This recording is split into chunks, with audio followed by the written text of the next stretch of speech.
الحمد لله. الحمد لله بخير يا شيخ. نبدأ إن شاء الله. ممكن. بسم الله.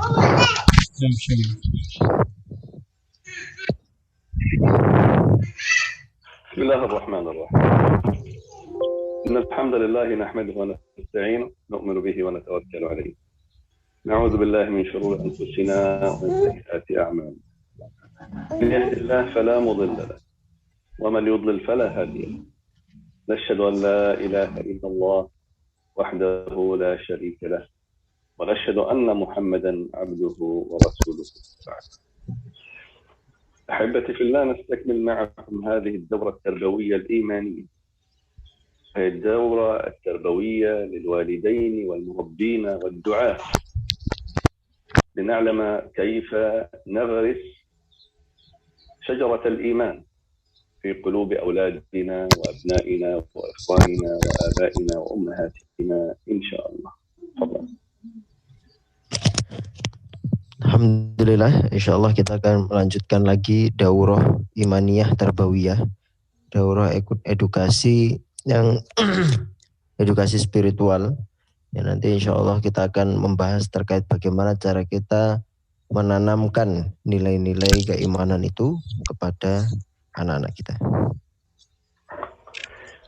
وصلنا إلى تعريف الغراس التربوي للوصايا. أنا لحظة سأفتح لكم الشير.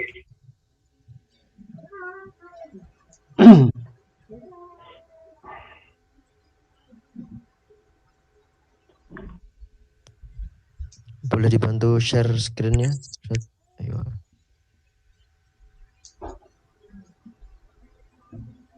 تمام.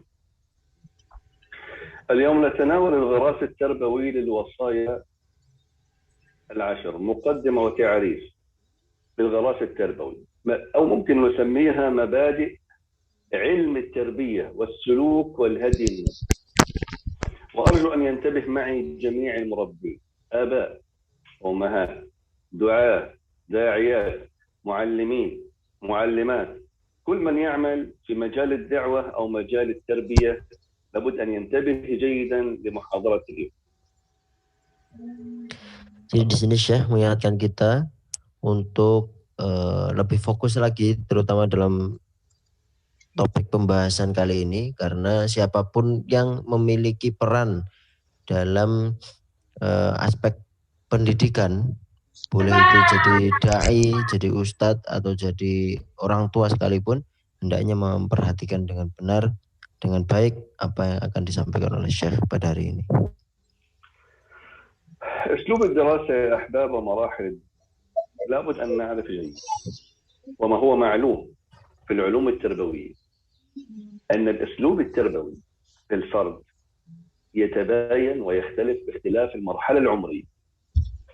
عندما أكون مربي وأتعامل مع من أريد أن نوجه تربيتي له لابد أن أراعي الاختلاف في المرحلة العمرية للفرد أثناء أطوار النمو.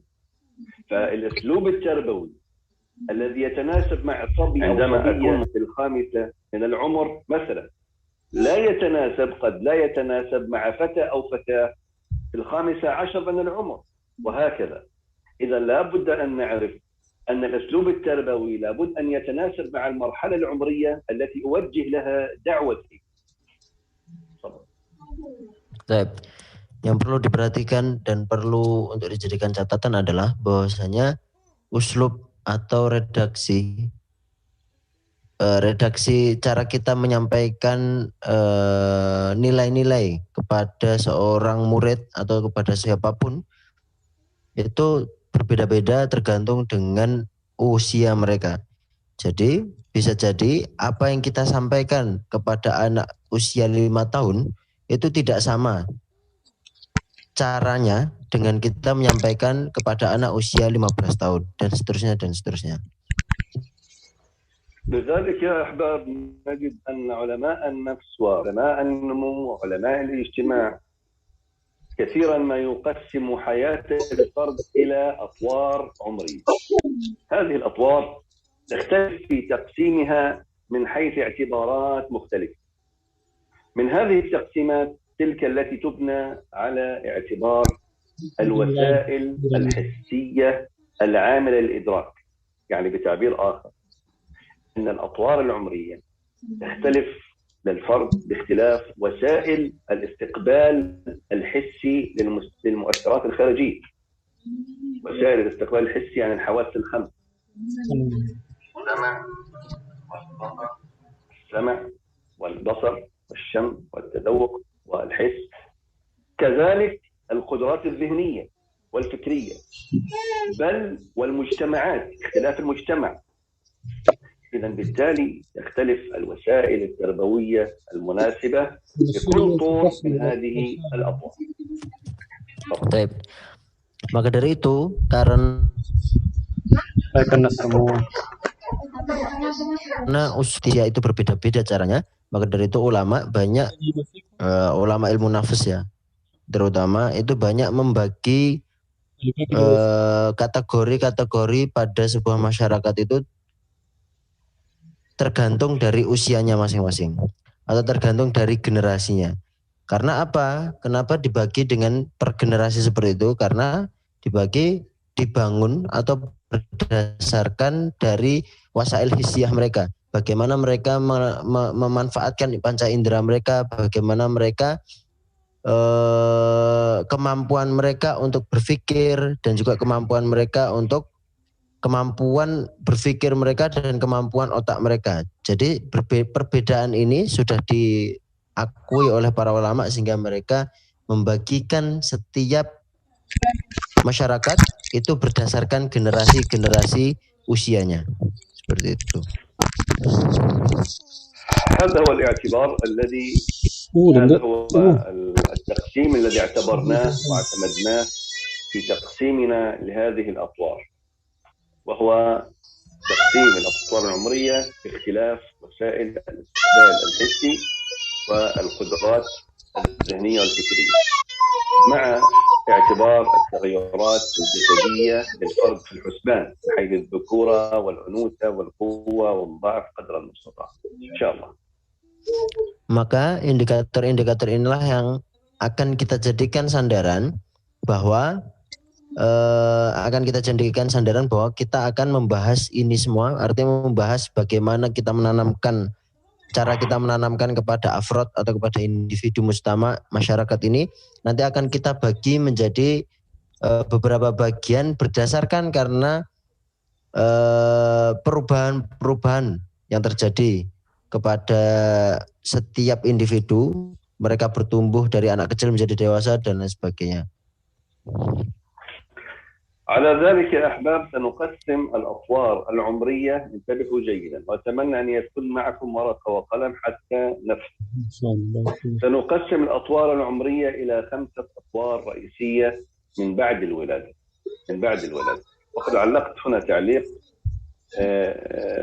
صحيح أن الأطوار العمرية التي سوف نقسمها من بعد الولادة، لكن تبين أن الطفل قبل الولادة في أثناء الحمل قدرة الإدراكية، لكن ممكن أن نبدأ برنامج التربية من أثناء الحمل، ولكن هذا لعله سيكون في بحث منفصل أو بحث لاحق إن شاء الله بإذن الله. Jadi nanti di sini kita akan membagi generasi-generasi yang berdasarkan usia ini menjadi 5 generasi. 5 generasi yang dimulai dari sejak wiladah atau sejak kelahiran. Di sini Syekh memberikan ta'liq di bawahnya bahwasanya ta'liq tersebut membahas terkait apa yang dimaksud wiladah yang disampaikan oleh Syekh. إذا سنقسم الأطوار العمرية من بعد الولادة إلى 5 أطوار أو 5 مراحل. لكل مرحلة خصائص وسمات وأسلوب يختلف عن الآخر، قد تتداخل أحيانا بعض العناصر خاصة في المراحل البينية والانتقالية، لكن لابد أن نعرف الاختلاف بين كل طور وطور في خصائصه وسماته وأسلوبه، لأنه بناء على ذلك سيختلف أسلوبنا في التربية. تفضل. Maka kita akan membagikan tadi sebagaimana disampaikan oleh Syekh, setelah kelahiran seorang anak itu akan dibagikan menjadi 5 bagian generasi-generasi usia. Mengapa kita bagikan generasi-generasi usia tersebut? Karena tentu apa yang akan kita sampaikan kepada mereka itu caranya akan masing-masing. Jadi di setiap marhalah atau setiap tingkatan pertumbuhan seseorang itu, bagaimana kita menanamkan nilai-nilai itu akan dengan caranya masing-masing, tidak bisa dipukul rata. نبدأ بالطور الأول. إذا نكتب الطور الأول. الطور الأول سيكون من 0 أي من الولادة إلى 2 تقريبا. ممكن نعتبرها فترة الرضاعة من الولادة وحتى إتمام عمر 1 أو 2 تقريبا. احنا سنفضل نجعلها 2. في هذا الطور لابد أن نعرف ما هي الوسائل الحسية العاملة، ما هي الحواس التي في الطفل في هذا السن. أكمل أم تترجم؟ Mungkin utarjem awalan, Syekh. تفضل. Jadi marhalah yang pertama atau tingkatan pertama adalah yang dimulai dari al-wiladah, dari lahirnya seorang anak, seorang bayi hingga di usia 2 tahun. Jadi yang bisa kita lakukan pada marhalah ini atau pada tingkatan ini adalah pertama mengidentifikasi terlebih dahulu wasail hisiah apa atau panca indera apa yang sudah aktif bisa mereka gunakan. Jadi kita harus mengidentifikasi dulu wasail atau kemampuan apa yang sudah mereka bisa lakukan anak 0 sampai 2 tahun. البعض قد يقول يعني يا شيخ يعني هذا الصغير هل يكون هناك برنامج تربية للأطفال في هذا السن؟ نعم يا أحباب، نحن مربين منذ أن يولد الطفل ونحن مسؤولين عنه. التربية تبدأ منذ الولادة، لابد أن يعرف هذا الجميع. للأسف غفل كثير من الآباء والأمهات عن هذه المسألة. التربية تبدأ منذ الولادة، ولكن أسلوب التربية هو الذي يختلف باختلاف الوسائل الحسية العاملة. Baik. Di sini saya mengingatkan kepada kita bahwasanya pendidikan atau tarbiyah itu bisa kita mulai sejak kelahiran seorang anak. Jadi bukan berarti kita lantas mempertanyakan, oh Syekh sebenarnya sama saja yang kita bisa sampaikan kepada anak-anak. Tentu tidak. Karena yang perlu kita identifikasi di setiap tingkatan itu tadi yang disampaikan oleh Syekh adalah bahwasanya kita harus tahu dulu uslubnya itu berbeda-beda di antara para generasi. Di antara generasi satu dengan lainnya itu tentu berbeda-beda berdasarkan aktivasi panca indera mereka, berdasarkan apa yang mereka sudah bisa lakukan dan mereka bisa kerjakan. وسيتبين لكم بالمثال عندما نتناول كل وصية سنذكر الأمثلة على كيفية التربية في كل طور من الأطوار حتى هذا الطور الأول. Dan nanti insya Allah sebagaimana disampaikan Syekh kemarin juga bahwasanya nanti akan disertakan juga bagaimana cara kita mengajarkan di setiap generasi ini. Jadi selain kita belajar teorinya, nanti juga akan diberikan contoh oleh Syekh. قبل أن أكمل بدراستي لأسلوب التربية وأن نبني شخصية متكاملة جميلة، أنا أشبه ذلك بمن يريد أن يرسم لوحة جميلة. فالطور الأول كالذي يهيئ الخلفية العامة للوحة. لابد أن يهيئ الفنان قبل أن يرسم، لابد أن يهيئ الخلفية العامة للوحة، لا يدخل في التفاصيل في البداية. ثم بعد ذلك في الطور الثاني يبدأ يرسم الإطار العام، ثم بعد ذلك يدخل في التفاصيل شيئا فشيئا. ولاحظ سبحان الله أن الأطوار العمرية تمر بنفس المراحل حتى نرسم صورة إيمانية جميلة كاملة للفرد إن شاء الله. Baik. Jadi permisalannya itu adalah seperti ketika kita akan melukis sesuatu atau ketika kita melihat seorang pelukis, apa yang dia persiapkan sebelum dia melukis itulah yang disebut dengan Thor al-awwal atau dengan generasi pertama, yaitu generasi di mana generasi dari usia 0 sampai 2 tahun ini tadi. Jadi selanjutnya setelah disiapkan papannya, disiapkan kanvasnya untuk melukis, maka nanti akan dilanjutkan dengan sketsanya. Maka sketsa ini yang disebut dengan Thor Asani atau generasi kedua. Kemudian setelah sketsa akan ada detail-detailnya, tafsil-tafsilnya, maka itu adalah generasi selanjutnya dan selanjutnya. Maka sebenarnya sebuah lukisan itu baik atau buruknya itu tergantung dengan bagaimana kita mempersiapkannya. Maka dari itu inilah pentingnya kita menanamkan imaniyah, tarbiyah imaniyah ini kepada anak-anak kita dari mulai usia dini.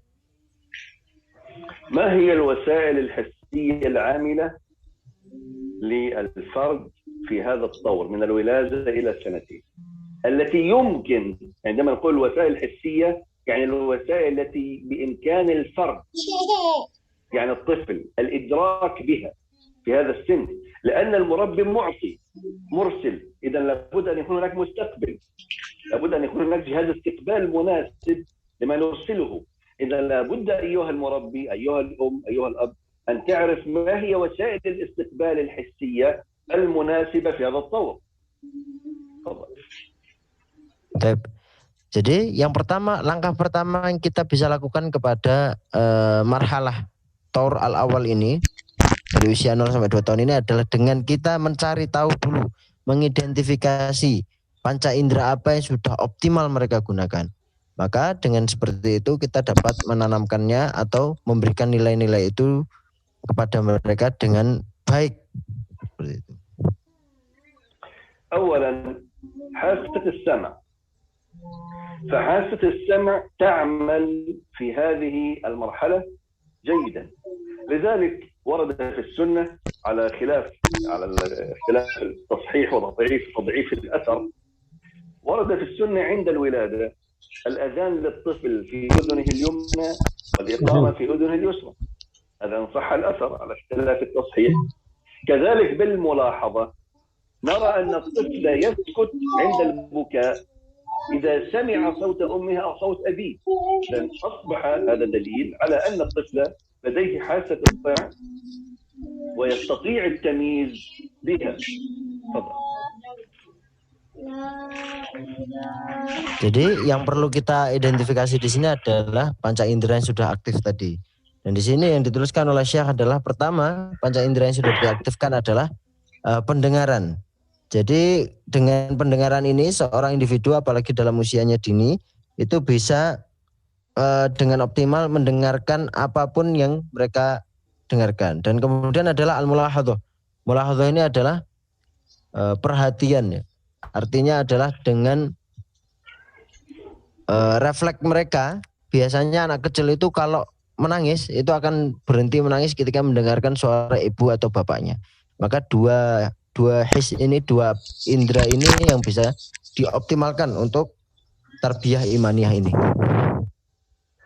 الحاسة الثانية في هذا الطور من الولادة إلى سنتين بالنسبة لحاسة الشم، حاسة الشم أيضا تعمل، فقد ثبت أن الطفل يتعرف على أمه غالبا بمجرد أن تضمه لصدرها ولو لم تتكلم، ولا يفعل هذا مع غيرها. إذا أثبت هذا أن الطفل يمكن أن يتعرف على الأم من خلال حاسة الشم. إذا أراعي هذه الحاسة في التربية. تفضل. Yang kedua adalah indera penciuman. Jadi indera penciuman ini biasanya seorang anak itu mengetahui apa yang mereka sentuh, mengetahui apa yang mereka rasakan itu dari indera penciuman ini. Maka ketika kita dapat mengoptimalkan indera ini juga akan dapat mempermudah kita dalam menanamkan tarbiyah imaniyah itu sendiri. الحاسة الثالثة حاسة الحس الجلدي. فالطفل حاسة الحس الجلدي تعمل عنده منذ الولادة، بدليل أن الطفل إذا لدغته حشرة أو تأذى من فضلاته في الحفاضات يبكي، إذا هذا دليل على أن الحس الجلدي يعمل، ولكن هناك ملحوظة. تفضل. Dan yang selanjutnya adalah indera terutama yang di kulit ya. Jadi indera rasa mungkin ya. Bisa dibahasakan indera perasa. Jadi biasanya anak-anak itu sangat sensitif sekali kulitnya ketika mereka ditempeli serangga, ketika mereka digigit nyamuk, itu biasanya mereka akan menangis. Ini adalah tanda bahwasanya indera atau kulit bayi itu sudah sangat sensitif dan bisa menunjang kita untuk mendidik mereka juga. انتبهوا يا أحباب أن نحن قلنا أن الطفل في هذا الطور الحس الجلدي يعمل معه، لكن الطفل في هذه المرحلة ما زال يتعرف على يديه. الطفل عند الولادة لم يتعرف على يديه بعد، لذلك يرى أن يديه كائن غريب، يبدأ يتعرف على اليد. لابد أن نراعي هذا، ونراعي أن الطفل لم يدرك بعد حركة يديه وآثار أو كيفية استخدام اليدين. إذا لا نعتمد على حس اليدين لكن على الحس الجلدي.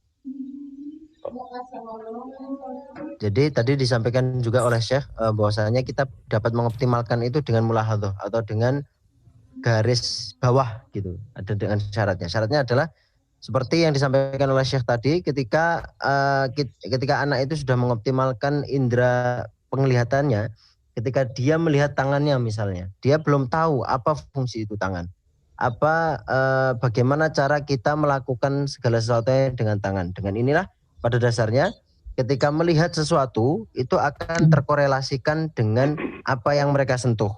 Jadi atau yang disentuh oleh kulit mereka. Jadi dua indera ini berhubungan satu sama lain. لذلك لعلي أتطرق إلى نصيحة لبعض الأمهات والآباء في كيفية التعامل مع الطفل في هذه المرحلة. الطفل في هذه المرحلة عند الولادة تكون السرة لم تسقط بعد، كما تلاحظون السرة لم تسقط بعد. في هذه الحالة يفضل للطفل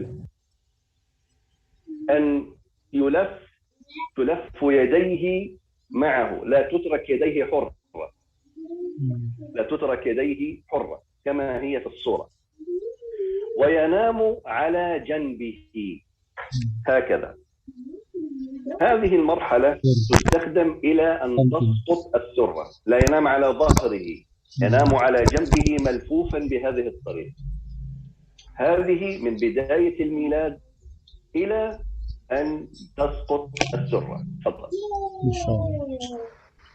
Di sini Syekh ingin memberikan catatan atau memberikan nasihat juga bagi bapak-bapak atau bagi umahat-umahat yang hadir di sini untuk memperhatikan ketika seorang anak itu belum pupang kalau bahasa Jawa atau belum lepas tali pusarnya, maka hendaknya dia diperlakukan sebagaimana dalam foto tersebut, bahwasanya ketika tangan seorang anak itu hendaknya ketika dibungkus atau dibalut dengan kain untuk menghangatkan, itu tangannya diletakkan di antara perutnya atau bisa jadi menyentuh tangan satu dengan tangan yang lain. Jadi tangan kanan dengan tangan kiri itu saling bersentuhan. Jangan dibiarkan dengan cara anak itu terlentang seperti itu, tangannya tidak bersentuhan atau tidak merasakan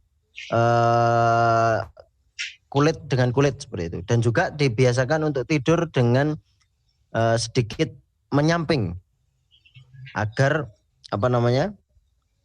agar tidak membiasakan anaknya tidur seperti terlentang seperti itu saja, tidak diperhatikan posisi tidurnya juga. Jadi dua catatan ini yang disampaikan oleh Syekh. لماذا يا أحباب؟ لأن الطفل في هذا التوقيت لا يعرف يديه، فقد يؤذي عينيه بأظافره الحادة ولا يعرف ما المشكلة. هذا رقم واحد. Kenapa dilakukan hal seperti ini? Karena seorang anak itu belum bisa melakukan apapun selain merasakan sensasi ketika tangannya bersentuhan dengan kulit tangannya sendiri. Jadi karena matanya masih terpejam, jadi belum tahu apa-apa. Jadi yang paling bisa dioptimalkan adalah dari sentuhan. ثانيا نحن قلنا أن ينام على جنبه لا يوضع على ظهره، وهذا خطأ كبير يقع في بعض الأمهات حتى نتجنب الاختناق، لأن الطفل إلى الآن ما زال يتعرف على حركات الجسد، لا يعرف كيف يتحرك، فلو حدث له قيء وهو على ظهره قد يدخل القيء في أنفه أو في أذنه وقد يسبب له اختناق، لذلك لا بد أن يكون على جنبه ليس على ظهره. Dan yang kedua, mengapa kok diposisikan tidurnya itu agak menyamping, itu adalah untuk menghindari apabila seorang anak itu tidur dengan keadaan yang terlentang begitu saja, ketika anak itu tidak bisa melakukan hal apapun ya, pada kondisi ini anak-anak itu tidak bisa melakukan hal apapun. Jadi ketika mereka minum ASI terlalu banyak, biasanya akan, kalau bahasa Indonesia itu gumoh ya. Ketika gumoh atau keluar air ASI itu dari mulutnya, ditakutkan nanti akan masuk ke hidung, akan masuk bahkan ke telinga yang dapat menyebabkan bahaya. ثالثا من أخطار نوم الطفل على ظهره كما يتركه البعض كما يفعل كثير من الأمهات الآن، أن هذا يصيب الطفل كثيرا بالانتفاخات، الغازات الكثيرة في البطن، لأن نومه على الظهر يجعل خروج الريح من دبره صعب لأنه ينام على الدبر، فبالتالي يزيد من الانتفاخات، ونجد أن الطفل كثير البكاء بسبب الانتفاخات في هذه المرحلة، الغازات يعني. Dan yang biasanya terjadi juga ketika seorang anak itu ditidurkan dengan cara terlentang, itu adalah karena ketika anak itu tidur dengan terlentang, sebagaimana yang kita rasakan bahwasanya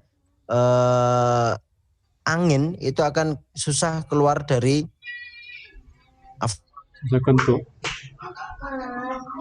dari duburnya, maka akan mendorong gizi-gizi anak atau mendorong makanan-makanan yang sudah diserap oleh anak itu ke atas, mendorong ke atas dan menyebabkan keluar lagi dari mulutnya.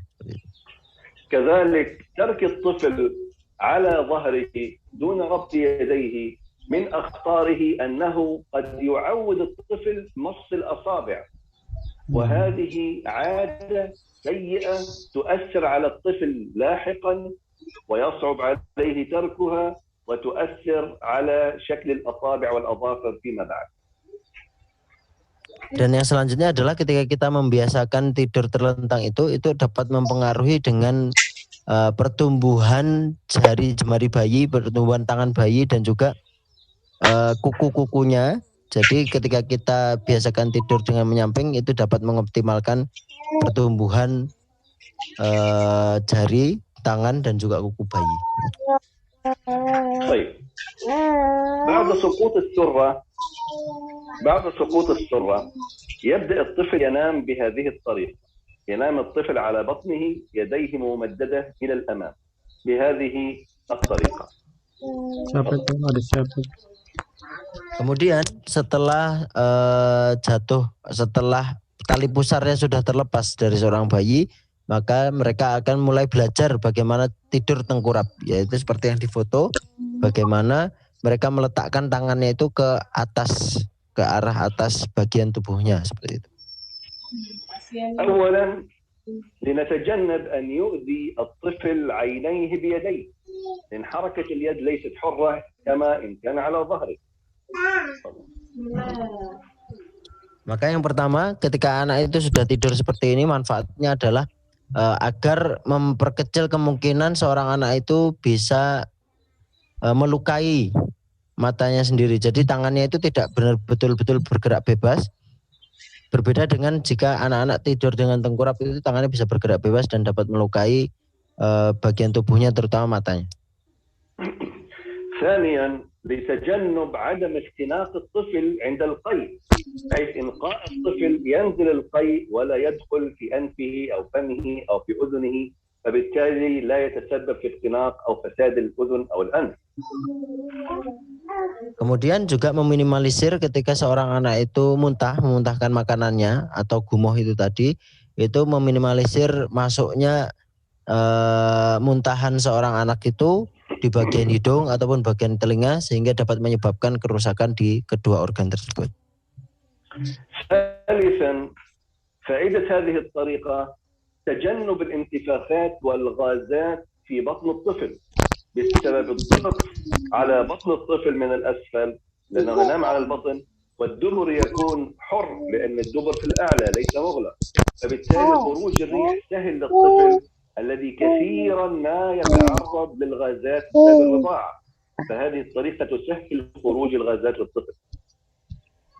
Dan yang ketiga adalah ketika anak sudah tidur dengan posisi tengkurap seperti ini karena adanya tekanan di daerah perutnya, maka ini juga akan mempermudah mereka untuk mengeluarkan angin yang ada di dalam perut, dan posisi bokong bayi itu di posisi yang bebas, jadi tidak menghalangi angin untuk keluar, sehingga akan memperkecil kemungkinan gizi-gizi yang sudah diserap ketika rodoah, ketika menyusui tadi, terserap dengan baik.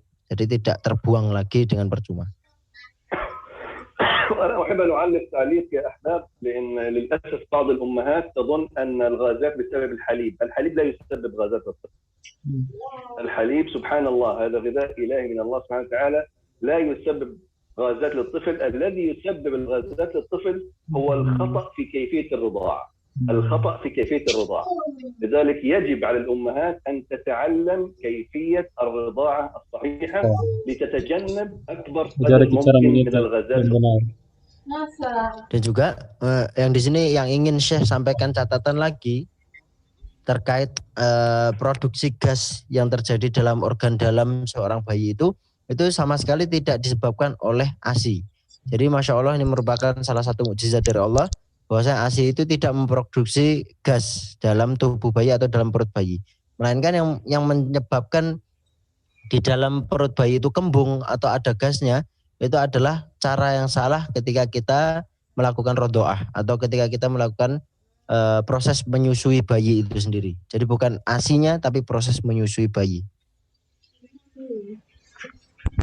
الفائدة الرابعة من هذه الطريقة لتقوية عضلات الرقبة والظهر، لأن الطفل شيئا فشيئا سيبدأ أن يحرك رقبته الأعلى وظهره كذلك الأعلى. هذا ييسر زحف الطفل بعد ذلك على قوائمه الأربعة وحركته إن شاء الله.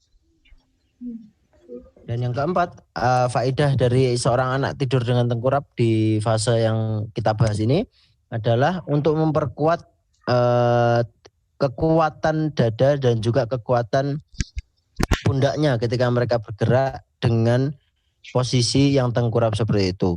Jadi untuk mempermudah juga pertumbuhan mereka kelak ketika dewasa, untuk memperkuat fisiknya ketika mereka bertumbuh dewasa. يستمر الطفل على هذا الوضع وضع النوم هذا من بعد سقوط السرة إلى أن يبدأ الطفل في الحركة، إلى أن يبدأ الطفل أو يكون قادر على أن يتحرك بحريته. Dan seorang anak akan tetap tertidur dengan posisi yang seperti ini sampai nanti anak tersebut mampu untuk melakukan gerakan-gerakan lainnya sesuai dengan kemampuan atau kekuatan anak itu sendiri. عندما يبدأ الطفل يكون قادر على أن يتحرك بحيث أنه إذا قام مثلا يستطيع أن يحرك رأسه إلى غير ذلك، ننتقل إلى كيفية النوم الجانبي. فينام الطفل على جنبه الأيمن بهذه الطريقة. عندما ينام الطفل نعوده على هذه الطريقة، يوضع الطفل على جنبه الأيمن، كفه تحت وجهه بهذه الطريقة، وممكن بدون الكف. المهم أنه نبدأ نعوده على أن ينام على جنبه. Cara tidurnya lagi.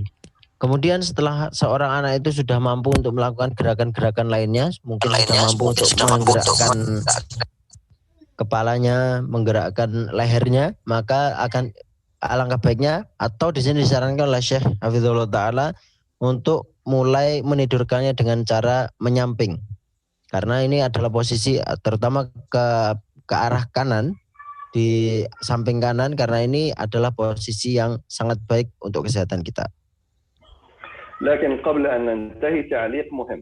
عندما قلنا أن الطفل ينام على بطنه لابد أن تكون يديه للأمام هكذا، لكن عندما يكون يديه للخلف هذا خطأ يقع فيه البعض وهذا خطر كبير جدا. namanya bayi. Dan ini ada catatan penting juga ketika seorang anak itu tidur dengan posisi perutnya di bawah atau tengkurap, maka hendaknya kita arahkan tangannya ke arah depan. Tidak maka ini juga merupakan salah satu cara untuk kita pelajari bagaimana agar seorang anak itu tidak terkena dengan penyakit seperti kembung dan lain sebagainya itu dengan cara menggendong seperti ini. Ini juga merupakan salah satu cara untuk mempermudah seorang anak itu mengeluarkan gas-gas yang ada di dalam perutnya. تمام. نرجع إلى موضوعنا. نحن ذكرنا ذلك حتى نستطيع أن نضع الطفل في الأوضاع الصحيحة حتى لا يؤذي نفسه بيديه، لأن الطفل في هذا الطور ما بدأ يتعلم أو بدأ يتعرف على يديه وكيفية التعامل مع يديه، فكان هذا الطور الطبيعي لنحسن تعامل الطفل مع يديه.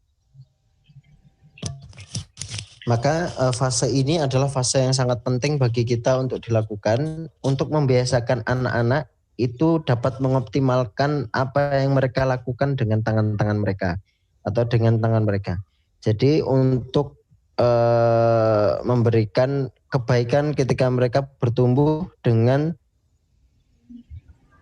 menggerakkan tangan mereka pada khususnya atau indera peraba mereka dengan baik. تمام. نكمل بالنسبة لحاسة البصر.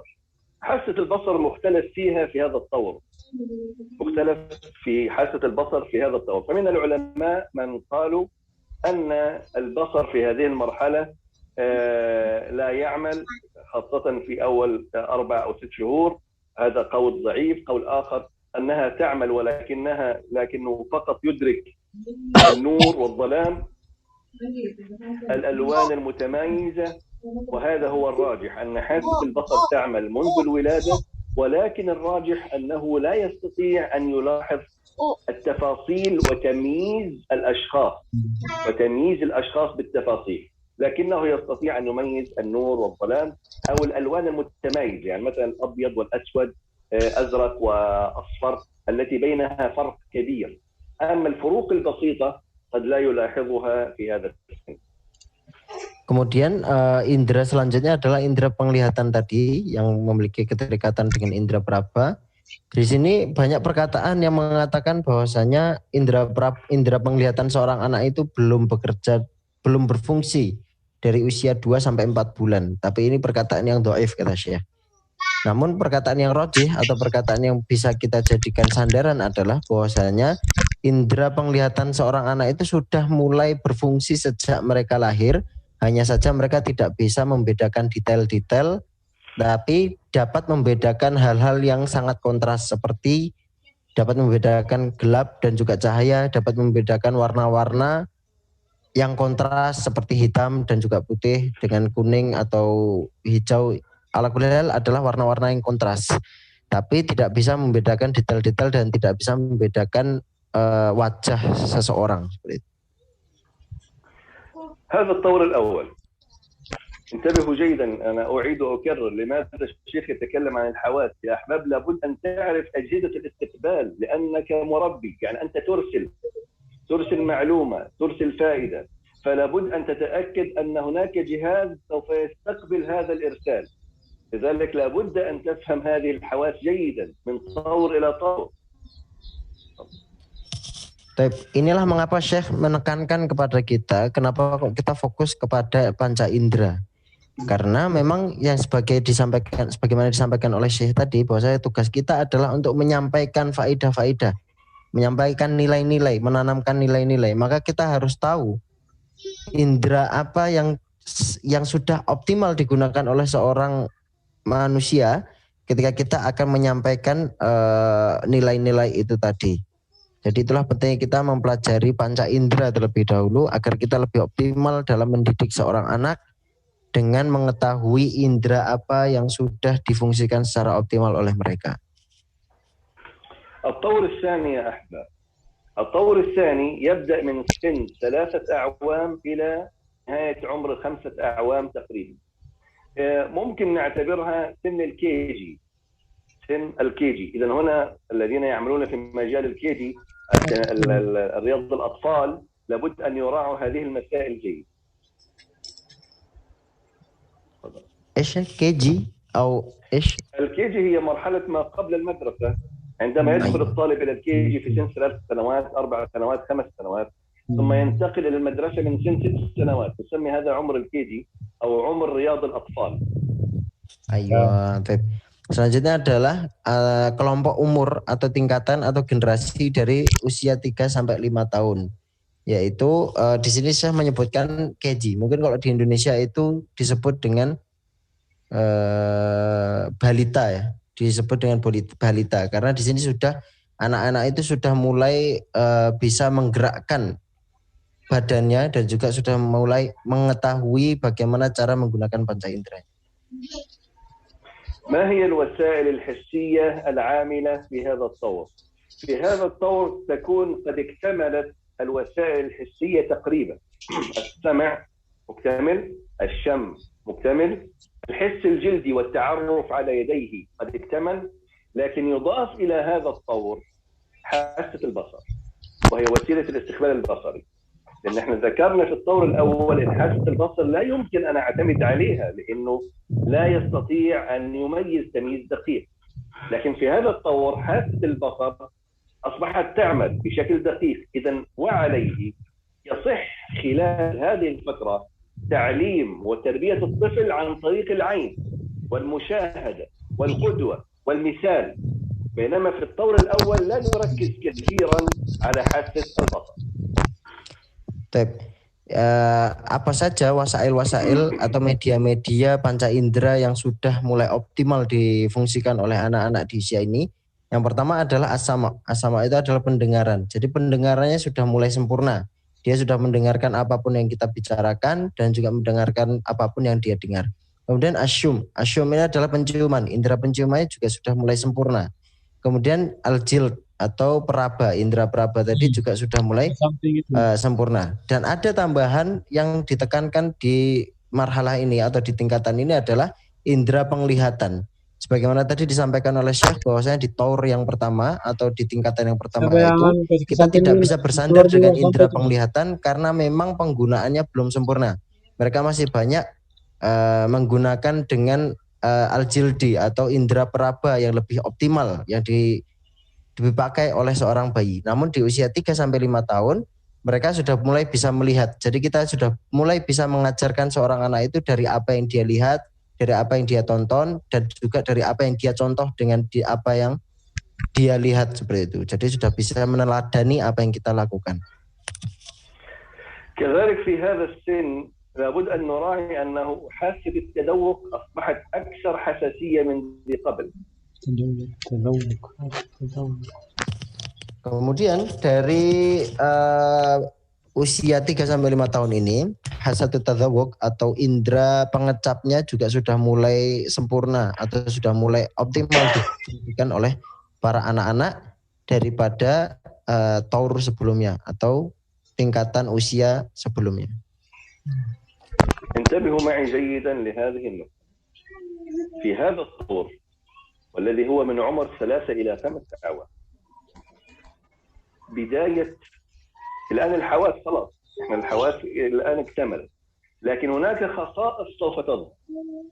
هذه الخاصية وهي بداية عمل الذاكرة التخزينية المرئية التفصيلية في نهاية هذه المرحلة.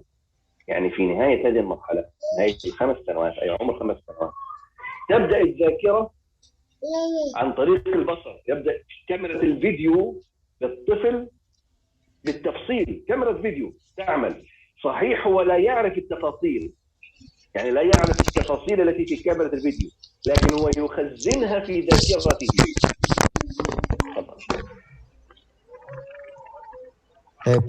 Jadi yang perlu menjadi pembeda yang sangat-sangat dominan dari tingkatan usia ini dan juga tingkatan sebelumnya adalah kemampuan seorang anak itu untuk menggunakan memorinya dari apa yang mereka lihat. Jadi ini pentingnya kita memperhatikan indera penglihatan mereka pada saat di usia 3 sampai 5 tahun. Jadi apa yang mereka lihat itu meskipun mereka tidak tahu detailnya seperti apa, tapi apa yang mereka lihat itu mereka tangkap dan mereka simpan di dalam memori mereka untuk selalu jadi ingatan mereka seperti itu. إذا انتبهوا جيدا لهذا الأمر الخطير. فالطفل ربما لا يعرف تفاصيل ما تم تخزينه في الذاكرة، لكن هذا الذي خزنه في الذاكرة سيجتره أو سيعيده أو سيسترجعه لاحقا وسيؤثر على ردود أفعاله، فأصبح ذلك كأنها باك جراوند، خلفية لفكر وعقل الطفل.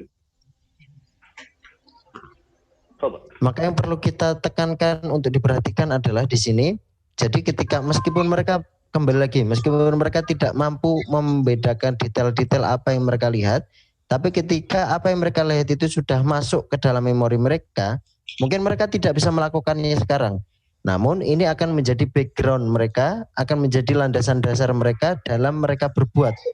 Jadi seolah-olah apa yang mereka lihat sekarang itu nanti dampaknya bisa jadi ketika mereka sudah bertumbuh, yaitu ketika mereka sudah mulai lebih optimal lagi memanfaatkan panca indera mereka. Jadi dampaknya bukan ketika anak itu masih kecil, tapi dampaknya adalah ketika mereka sudah tumbuh dewasa. أضرب مثال بسيط. لو أن طفل في هذه المرحلة كان في بيئة لا يوجد فيها إسلاميين مثلا، لا يرى الحجاب، لا يرى مثلا اللحية، فيعتاد عقله التخزيني الفيديو اعتاد أن يصور رجال حالقين ونساء متبرجات، رجال حالقين نساء متبرجات. بعد ذلك عندما يرى رجل حليق أو امرأة محجبة مثلا يبدأ يخاف. تجد ابنك احتضنك يخاف. لماذا؟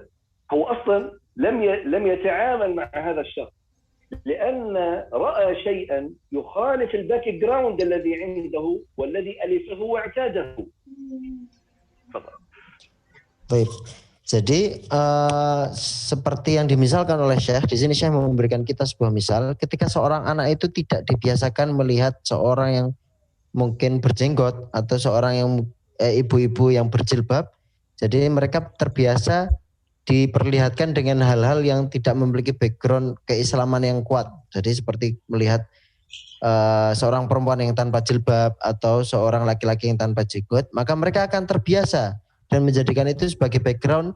Ketika mereka nanti bertemu dengan orang-orang yang berjenggot, mereka akan takut. Bertemu dengan orang-orang yang berjilbab, mereka pun juga akan takut. Maka dari itu, ini adalah fase di mana mereka mengumpulkan ingatan-ingatan, memori-memori tersebut di ingatan mereka sehingga dapat berdampak ketika melihat hal-hal baru yang mereka tidak biasa berta'awun atau bertemu bersosial dengan kebiasaan-kebiasaan Islami tersebut. والدليل على ما ذكرناه يا أحباب أنه بداية من عمر ال5 سنوات، من بداية عمر ال5 سنوات تبدأ تعمل الذاكرة التخزينية المرئية التفصيلية.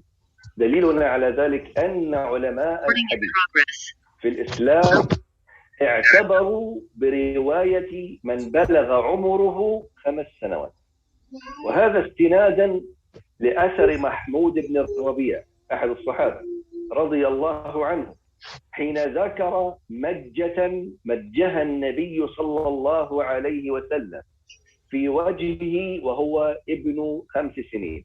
ما معنى مجه؟ مجه أي النبي وضع ماء في فمه ومجه أي قذف الماء على وجه محمود بن الربيع وهو ابن 5 سنوات. فاستدل العلماء بذلك على أنه يعتبر الذاكرة التخزينية من سن 5 سنوات. Kemudian yang perlu diperhatikan lagi adalah bahwasanya ketika seorang anak itu sudah memasuki usia 5 tahun, maka mereka penggunaan atau aktivasi memori mereka itu semakin kuat lagi, dan bahkan para ulama bersandar kepada asar dari Mahmud ibn Rabi' radhiyallahu anhu ketika menyebutkan majah idza wada'al ma' fi fami semua Al-majj. نعم يضع الماء في فمه ثم يقذف الماء عليه اسمه مج الماء. Ayo. Jadi di sini disebutkan bahwasanya dalam asar Mahmud Ibnu Rabi ini menyebutkan ketika Rasulullah SAW berusia 5 tahun, beliau mampu untuk ibarat kita menyemburkan air atau berkumur kemudian menyemburkan air dari mulut beliau. Jadi ala kulihal para ulama bersandar bahwasanya memiliki sandaran bahwasanya seorang anak 5 tahun itu sudah memiliki atau memfungsikan memorinya dengan baik seperti itu. تمام. بهذا نكون قد انتهينا من طور الطفولة من الولادة إلى 2 ثم من طور رياض الأطفال من 3 سنوات إلى أن يختم 5 سنوات. نبدأ إن شاء الله بعد ذلك في طور المدرسة أو طور الدراسة الطور الثالث وهو من 6 أعوام إلى 12 عام، لكن أعتقد أن الوقت لن يسمح. إن كان رئيس موجود هل الوقت يسمح يا رئيس؟ لا. نعم شيخ، لا يعني بقي دقيقة واحدة المغرب. إذا نختم إن شاء الله بإذن الله، وأنا لا أريد أن نستعجل لأننا نضع أسس علم التربية سواء للآباء والأمهات المربين المربيات المعلمين المعلمات، فهذا الأمة تفتقده بشدة، وهو علم التربية. التربية علم وفن وليس يترك الطفل هكذا. المسألة مهمة ولا بد أن لا نستعجل فيها إن شاء الله.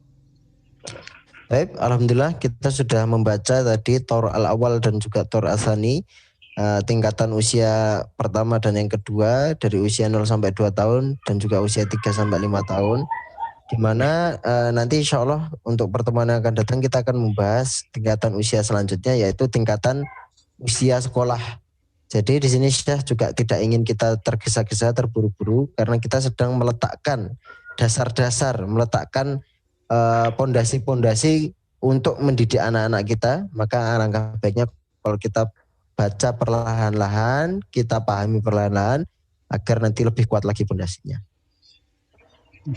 نكتفي بهذا القدر. إن كان في أي أسئلة ممكن الإخوة تسأل على مجموعة الإخوة والأخوات تسأل مجموعة الأخوات، نجيبهم إن شاء الله بإذن الله. أرى في هذا القدر كفاية. جعلنا الله وإياكم من الذين يستمعون القول فيتبعون أحسنه. اللهم علمنا ما ينفعنا وانفعنا بما علمتنا وارزقنا علما ينفعنا. تقبل الله منا ومنكم. والسلام عليكم ورحمة الله وبركاته. Waalaikumsalam warahmatullahi wabarakatuh. Di sini saya mengingatkan untuk yang ingin bertanya silakan disampaikan di grup, untuk grup akhwat, untuk pertanyaan akhwat di grup akhwat, pertanyaan ikhwan di grup ikhwan. Insyaallah nanti akan Syekh jawab. Jadi kita optimalisasi lagi grupnya. Jazakumullah khairan. Waalaikumsalam. Jazakumullah khairan. Jazakumullah khairan Syekh. Masya Allah. Jazakumullah khair. Assalamualaikum. Waalaikumsalam warahmatullahi wabarakatuh. Waalaikumsalam warahmatullahi wabarakatuh. Waalaikumsalam. Recording stopped.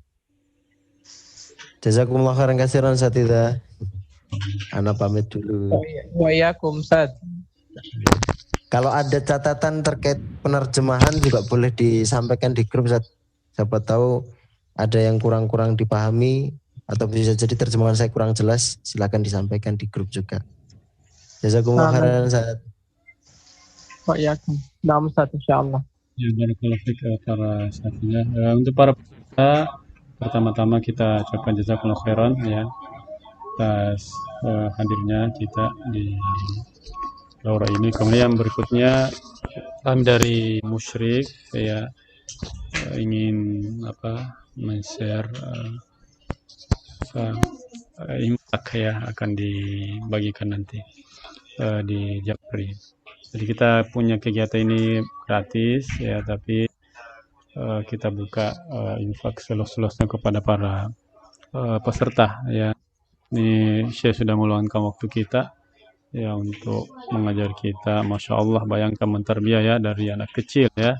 Ini saya sudah 7 anak saya ini baru ditahu ya. hal-hal yang seperti ini. Ini Masya sangat Allah. bermanfaat ya.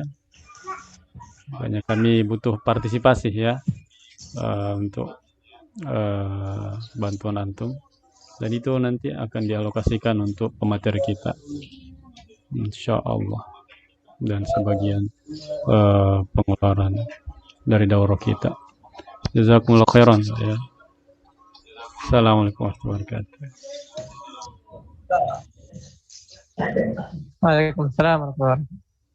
Jadi admin untuk akhwat ada Umadillah, Fatimatul Zahra, kemudian admin untuk ikhwah ada Sasliadi dan saya sendiri.